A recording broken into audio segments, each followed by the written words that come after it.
Hannibal to Sevilla from Manchester United is a done deal. A 6-month loan will take place between now and June. That is agreed. The player has flown to Spain, is undergoing his medical, and will be wearing the famous kit of Sevilla for the rest of the season. This, of course, has generated huge disappointment amongst a percentage of Man United fans who for years have believed that there is serious quality in Hannibal, a player that could really become a star in the famous Manchester United shirt at Old Trafford, but it isn't to be. More disappointment for United fans in that aspect. The good element of this deal, though, the good element, if you want to look at it that way, is that if he succeeds at Sevilla, if he helps them out of the current situation they find themselves in, if he performs, if he is up to their standard, there is a £20 million buy option, not a compulsory purchase order, but a buy option in the summer. Now, that for me, Ineos have got involved in this deal and said, we need a good level of buy option. And I like this. Far too often have we seen players with the same exposure to the first team as Hannibal, sometimes less, sometimes more, go for an absolute pittance. And none of this helps. You know, we've got this, fans have this weird notion in football of, well, it isn't my money, so I don't care, which is one of the most horrendous takes in football you can have. Because at the end of the day, if you buy for too much and sell for too little, you eventually run out of money, regardless of how rich you are, regardless of how much money your owners invest, because it's all limited under FFP and profit and sustainability rules. And it's even getting even harsher soon, when you can only spend 70%, in a circle of 70% of your overall turnover on players, meaning you have to be more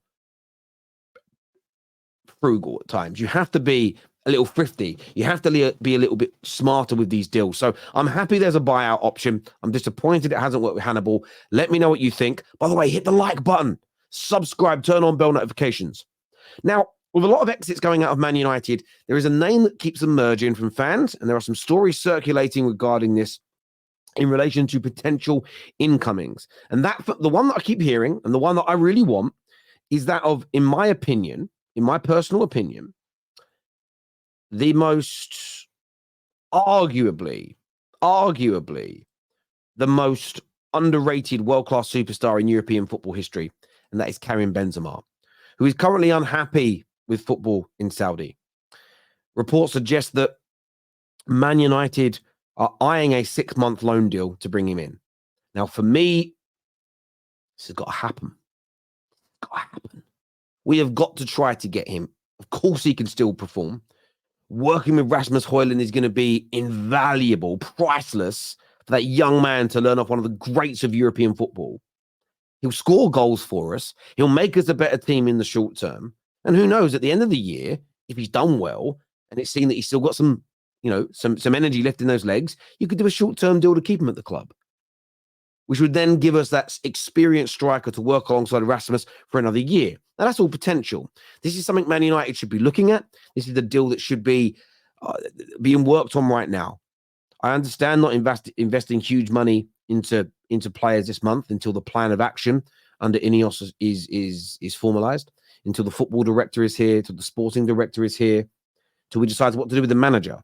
That is why a short-term loan for Karim Benzema would be absolutely impeccable by Man United.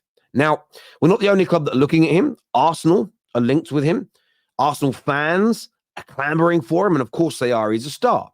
Matt Law, though, has spoken about Chelsea having considered the possibility of finding a short-term loan option, either Firmino or Karim Benzema, as options for Chelsea as well. And again, Chelsea are in a similar situation. They are sailing very close to the wind when it comes to profit and sustainability. And the Premier League are going in hard on this. Now, whether you agree with the law or not, it's looking more and more likely that it's just not PR from football clubs. As much as there's a lot of fans out there on socials that, oh, it's PR, it's PR, it's PR, we're just deciding not to spend. No. The Premier League, it looks like Everton are could get another points deduction. It looks like Nottingham Forest are going to get a points deduction. There's talk that Newcastle could even be dragged into this, and the likes of Chelsea, Arsenal, and Man United are sailing very close to that line as well. So they need to be careful. This comes at the same time as Matt Law also stating that Chelsea They currently have no appetite to spend big money on Victor Osimhen this month. That would be more of a summer deal. And Ivan Toney looks set to reject all moves away to stay with Brentford to help them out of their relegation fight. So this becomes one of those really interesting situations. I want to get your take on it. Do you think the lack of spending in January is due to profit and sustainability and the threat of these deductions? Or do you think this is because clubs are just not doing enough, not willing to spend, not having ambition? What do you think? And maybe you feel that some clubs it is FFP. Maybe you think some clubs are not doing enough. I'd like you to specify, because surely we don't think every single club is spinning PR. I'd love to get your I'd love to get your take on this. And on Karim Benzema, will he go to Arsenal? Will he go to Chelsea? Will he go to Man United? Is he right for those clubs at this particular moment in time? I need to understand what you think and feel about this, my people, because these are big stories. Let me know.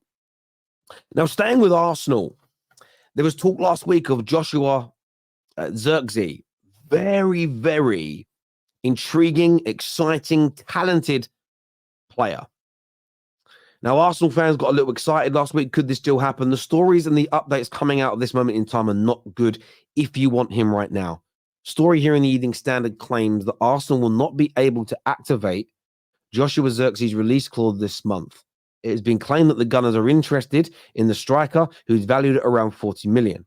However, the sporting director at his club has revealed that the release clause applies to his former club Bayern Munich, who are also believed to have a 50% sell-on clause, which makes getting him for £50 million very hard. Because when a player's got a sell-on clause and it's that high, the seller will often look to push that price up 60, 70, 80 million. So they still walk away with a good chunk of the player's current market value. And it's only Bayern Munich that they can get him cheap with the buyout clause. So if Arsenal truly are sailing close to the wind, if they are right up to the limit with it when it comes to profit and sustainability, this deal looks impossible right now. That's why I've already mentioned the Karim Benzema situation. Arsenal, like Chelsea, like Manchester United, need to look at it. They absolutely do, especially if they can move a player on or two. Now, Man United, in my opinion, as it stands right now, have got rid of... Look, Benzema's going to claim a lot of salary, but Man United in the last 12 months have got rid of Ronaldo. They've got rid of... I don't remember his name, David De Gea as an example, and a number of very highly paid players. Plus, Sancho has gone. That's £250,000 a week that we get back from him. Plus, there's a £7 million fee we're receiving. We have raised enough money, in my opinion, to bring Benzema in. Now, of course, Benzema's earning a ridiculous amount of money in Saudi, but you've got to understand that a lot of those deals have been put together where they're able to go out on loan if the club agrees. United are not going to pay him the £1 million or so a week he's getting paid in Saudi. A lot of that money is for the Saudi Arabia to be able to use the image rights of Karim Benzema, which will remain. So Man United could probably pick him up for an absolute fraction, a minuscule fraction in comparison to that weekly amount. And so could Chelsea and Arsenal, of course. Where will he end up? Gooners, Chelsea fans, United fans, let me know your thoughts and feelings in the comments section below. Now, staying with Arsenal, there's a story I saw here in football.london, and that was that Arsenal are looking at the possibility of a swoop for Bruno Guimaraes. And this stood out as an interesting one. Let me take a little sip here of my lemon sip. I've got a bit of a cold here. Let me just take a little sip. This is an interesting deal for me because Bruno Guimaraes was a target of Arsenal ever before Newcastle got involved. And there was many an Arsenal fan who were ridiculed, dragged across the coals and told this man ain't good enough. And I think he's been exceptional. By and large, he's been exceptional at Newcastle. But Newcastle seems to have hit a little bit of a hump. They've reported a loss of 73 million.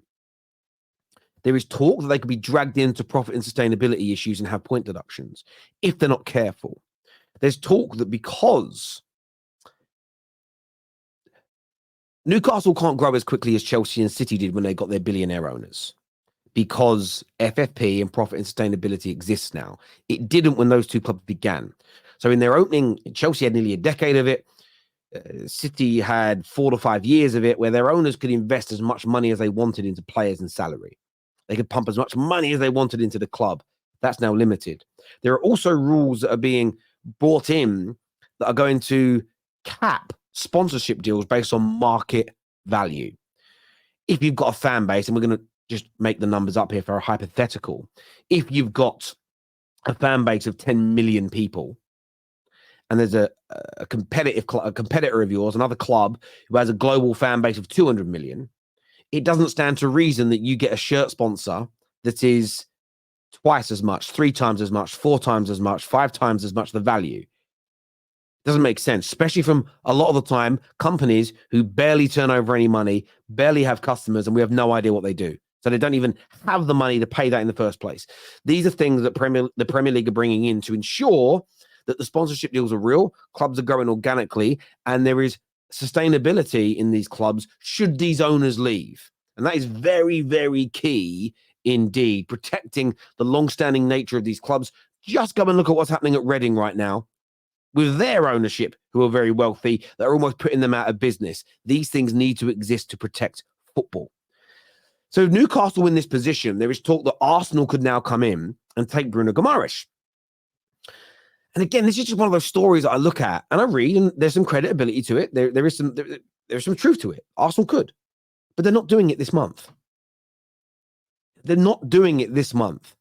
And I do think Arsenal was sailing close to the wind with profit and sustainability. There's no point breaking the bank, spending the money, and then come May, you get a 10-point, 15-point deduction from the Premier League, who I think are doing it so they've got teeth when it comes to the Man City situation.